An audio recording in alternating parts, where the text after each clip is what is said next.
Shalom, shalom. Man, in today's video, man, I want to talk about, when you're building things out of lumber, making sure you get a true measurement.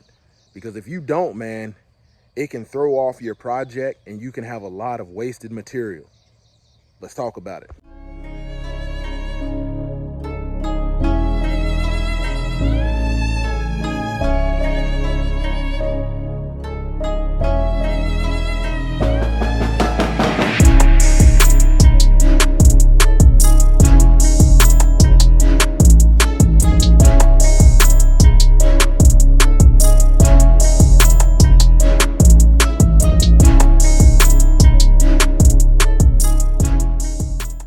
All praise to the Most High Yah, shalom. Thank you for tuning in to another Righteous Spirit Food episode.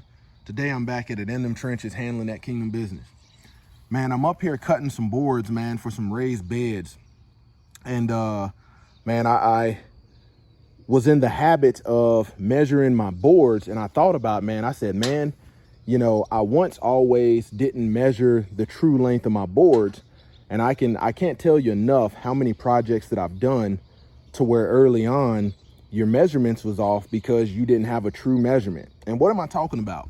Man, if you go to your lumber yard, you go to your box office store, your big box store, Lowe's, Home Depot, anywhere that sells lumber, the signs with the prices on there are going to say, 2x4, 2x4x8, 2x4x10, 2x4x12.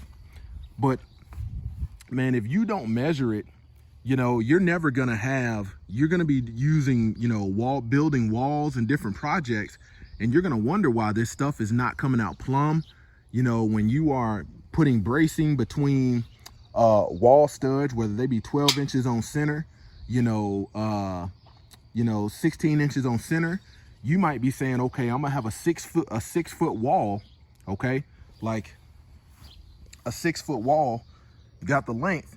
And then you're saying, well, I'm gonna use the other, if I'm doing 24 inches on center, I'm gonna use the remaining 2 feet of this 8 feet board to go in between. And what you will find out is a lot of those end pieces, if you don't measure the full length, they're gonna be short, and it's gonna cause your beams and your walls to bow because you didn't get a true measurement of the board.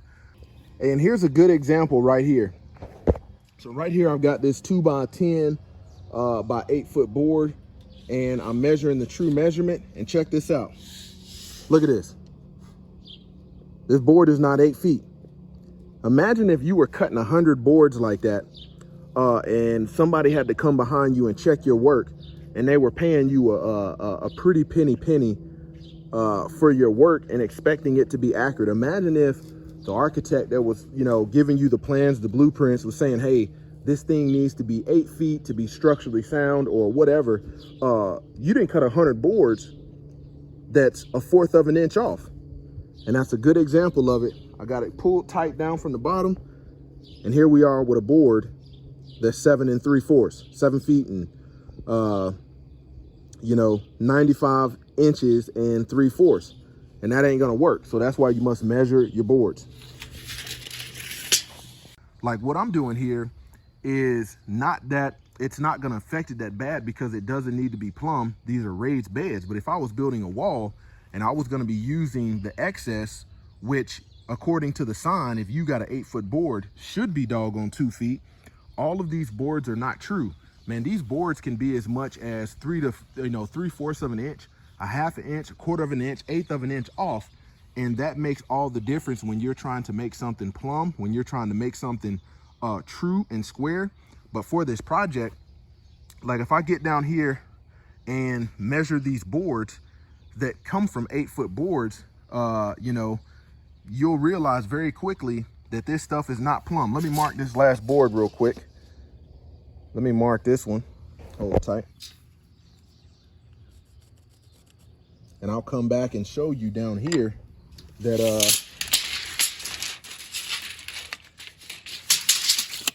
okay, I'll show you down here with these 2 boards. Okay, this one, man, that's about from 2 feet, and I cut it at 6 feet.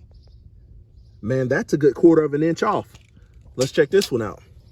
This one right here, just a little bit over an 1/8 difference. So a lot of men doing projects, man, you will have a lot of waste. You know, you will have a lot of unused material that you think, okay, I'm going to be able to use this, and you don't calculate, man, I'm going to need some additional boards, because if I need a 2-foot board, that ain't going to work, even if it was cut off of a board that says 8-inch. And one thing about lumber is, man, you know, even this right here, this board right here is 2 by 8, 8 inches wide and 8 feet long. But when you measure, if you measure that, man, you got 1.5 inches. Got 1.5 inches, okay? You measure this way, look at that right there. You actually got 9 1/4. So this stuff is not true to the designs. And what this is this board is actually was on the list as a 2 by 10 by 8 feet long. So width 10, it was ripped from a board 2 inches thick, 10 inches wide, and ripped from a board of 8 feet. That doesn't mean it's going to be the true dimensions of what you got. You know, I've got to build another chicken coop, and those measurements are going to be very crucial to building a chicken coop that doesn't look all crazy, doesn't look out of plumb, doesn't look out of whack. But when you think about building a home, man, look at the goats, man. They're always curious to see what's going on. But when you're building a project and it has to be, you know, tight and has to be square, man, you definitely want to measure your board. So every board that I've got here, I'll measure, because I know my end boards. Like if you look on my, if you look right there, my end boards, you know, for this project, it's not going to throw it off that bad, because I could be probably with a 1/2 inch off and still be good and still put my boxes together the way I want. I've got one in there, but you can't see it through that screen, but it's about 3/4 of an inch longer, and the board was actually ripped from a longer board. Look at these goats, but they'll mess you up. Get up out of there. Get out of there. But just wanted to show you that, because, you know, most men that don't have skills as a carpenter, haven't spent time, you know, you'll get all this lumber and think you got enough. And the truth is, you probably need to buy a little bit extra, accounting for if I need to cut four 2-foot sections out of an 8-foot board, you're only going to get 3 out of an 8-foot board, because that last section is not going to be 2 feet long, and you would fare better getting a 10-foot board and getting your 4 sections out of a 10-foot board. And then you're going to have some waste that you can use at a later time for different projects and things like that. Even though I have a lot of waste boards that weren't true to the actual dimensions, that doesn't mean they might be waste for that project, but I eventually use them in different projects and different things. Sometimes I use them as shims, sometimes I use them as stakes for, you know, concrete projects and whatnot. But don't even throw it away. Even if it seems like waste, don't throw it away if you've got the space to store it, you know? So just want to share that with you, because that can mess your project up very quickly, you not knowing the actual dimensions of the lumber you're getting. Closer to Y'all Ministries, kicking it gun barrel straight.